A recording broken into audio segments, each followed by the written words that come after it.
Nabi Hud alaihi salam tinggal di negeri Yaman, di sebuah tempat yang bernama Al-Ahqaf, bukit-bukit berpasir. Di sana tinggal kaum Ad pertama yang nasab mereka sampai kepada Nabi Nuh.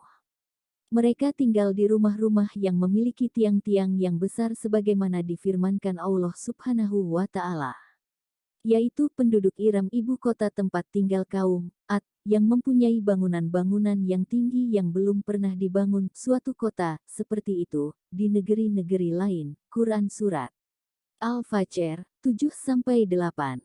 Mereka juga membangun istana-istana dan benteng-benteng yang tinggi dan membanggakan diri dengan bangunan-bangunan itu. Hal ini sebagaimana difirmankan Allah Subhanahu wa Ta'ala, apakah kamu mendirikan pada tiap-tiap tanah tinggi bangunan untuk bermain-main, bermewah-mewah, dan kamu membuat benteng-benteng dengan maksud agar kamu kekal di dunia? Quran Surat Asy-Syu'ara 128-129. Mereka juga memiliki peradaban yang tinggi. Mereka unggul dalam bidang pertanian karena melimpahnya air yang segar kepada mereka. Di samping mereka memiliki harta dan binatang ternak yang banyak. Tempat mereka ketika itu menjadi ladang yang subur dan hijau, penuh dengan kebun-kebun yang indah dan mata air. Allah Subhanahu wa Ta'ala juga mengaruniakan kepada mereka bentuk fisik yang berbeda dengan yang lain. Badan mereka tinggi dan kuat. Apabila mereka berperang atau menyerang suatu kaum, maka mereka dapat memenangkan peperangan itu dan serangan mereka begitu mengerikan. Hal ini sebagaimana firman Allah Ta'ala menyebutkan perkataan Nabi Hud kepada mereka. Dan apabila kamu menyiksa, maka kamu menyiksa sebagai orang-orang yang kejam dan bengis, maka bertakwalah kepada Allah dan taatlah kepadaku, dan bertakwalah kepada Allah yang telah menganugerahkan kepadamu apa yang kamu ketahui. Dia telah menganugerahkan kepadamu binatang-binatang ternak, dan anak-anak, dan kebun-kebun dan mata air. Quran Surat Asy-Syu'ara 130-134. Tetapi, meskipun nikmat-nikmat yang Allah Subhanahu wa Ta'ala berikan kepada mereka begitu banyak, namun mereka tidak bersyukur kepada Allah Subhanahu wa Ta'ala terhadapnya. Bahkan mereka menyekutukannya dengan sesuatu. Mereka sembah patung-patung, dan mereka adalah kaum yang pertama menyembah patung setelah banjir besar zaman Nabi Nuh. Sebagaimana firman Allah, dan ingatlah oleh kamu sekalian di waktu Allah menjadikan kamu sebagai pengganti-pengganti yang berkuasa setelah lenyapnya kaum Nuh, dan Allah telah melebihkan kekuatan tubuh dan perawakanmu daripada kaum Nuh itu. Maka ingatlah nikmat-nikmat Allah agar kamu mendapat keberuntungan. Terj. Al-A'raf 69. Tidak hanya itu, mereka juga mengerjakan berbagai maksiat dan dosa serta mengadakan kerusakan di bumi. Maka Allah Subhanahu wa Ta'ala mengutus Nabi Hud alaihi salam kepada mereka untuk menunjukkan jalan yang lurus. Beliau mengajak mereka menyembah hanya kepada Allah Subhanahu wa Ta'ala saja dan melarang mereka berbuat syirik dan melakukan berbagai kemaksiatan. Beliau juga mengingatkan mereka agar bersyukur kepada Allah atas nikmat-nikmatnya yang diberikannya kepada mereka. Beliau berkata kepada mereka, "Wahai kaumku, sembahlah Allah. Sekali-kali tidak ada Tuhan yang berhak disembah bagimu selain Dia. Maka mengapa kamu tidak bertakwa kepadanya?" Quran Surat Al-A'raf 65. Mereka pun bertanya-tanya tentang keadaan diri Nabi Hud alaihi salam. Siapakah sebenarnya engkau wahai Hud sehingga mengatakan kata-kata seperti itu? Hud menjawab, "Sesungguhnya aku adalah Rasul yang dapat dipercaya bagimu, oleh karena itu, bertakwalah kamu kepada Allah dan taatilah aku." Quran Surat Asy-Syu'ara 125-126. Maka kaumnya membantahnya dengan kasar dan sombong sambil berkata, "Sesungguhnya kami benar-benar memandang kamu dalam keadaan kurang akal dan sesungguhnya kami menganggap kamu termasuk orang-orang yang berdusta."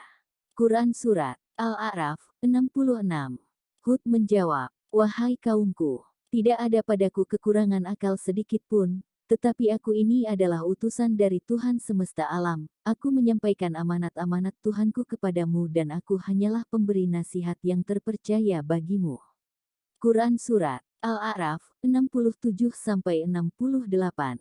Kaumnya pun semakin sombong di samping menolak dengan keras beribadah kepada Allah Subhanahu wa Ta'ala. Mereka berkata kepada Nabi Hud alaihi salam, "Wahai Hud, kamu tidak mendatangkan kepada kami suatu bukti yang nyata, dan kami sekali-kali tidak akan meninggalkan sembahan-sembahan kami karena perkataanmu, dan kami sekali-kali tidak akan mempercayai kamu. Kami tidak mengatakan melainkan bahwa sebagian sembahan kami telah menimpakan penyakit gila atas dirimu." Des. Quran Surat Hud 53-54. Meskipun begitu Nabi Hud alaihi salam tetap bersabar dan mengajak mereka untuk mengikuti kebenaran. Beliau mengingatkan mereka akan nikmat-nikmat Allah kepada mereka dengan harapan mereka mau bertobat kepada Allah Subhanahu wa Ta'ala dan meminta ampunan kepadanya. Beliau berkata kepada mereka, "Dan bertakwalah kepada Allah yang telah menganugerahkan kepadamu apa yang kamu ketahui. Dia telah menganugerahkan kepadamu binatang-binatang ternak, dan anak-anak, dan kebun-kebun dan mata air." Quran Surat Asy-Syu'ara 131-134. Beliau juga berkata, "Wahai kaumku, mohonlah ampun kepada Tuhanmu lalu bertobatlah kepadanya. Niscaya Dia menurunkan hujan yang sangat deras atasmu, dan Dia akan menambahkan kekuatan kepada kekuatanmu, dan janganlah kamu berpaling dengan berbuat dosa." Quran Surat Hud 52. Tetapi Nabi Hud alaihi salam tidak mendapatkan kaumnya selain sebagai manusia yang telah mati hatinya dan telah menjadi keras seperti batu, memegang teguh kesesatan dan penyimpangannya dan tetap kokoh menyembah patung. Mereka juga membalas nasihatnya dengan tindakan zalim dan olok-olokan, sehingga Nabi Hud berkata kepada mereka, "Sesungguhnya aku bersaksi kepada Allah dan saksikanlah olehmu sekalian bahwa sesungguhnya aku berlepas diri dari apa yang kamu persekutukan dengan yang lain, sebab itu jalankanlah tipu dayamu semuanya terhadapku dan janganlah kamu memberi tangguh kepadaku, sesungguhnya aku bertawakal kepada Allah Tuhanku dan Tuhanmu.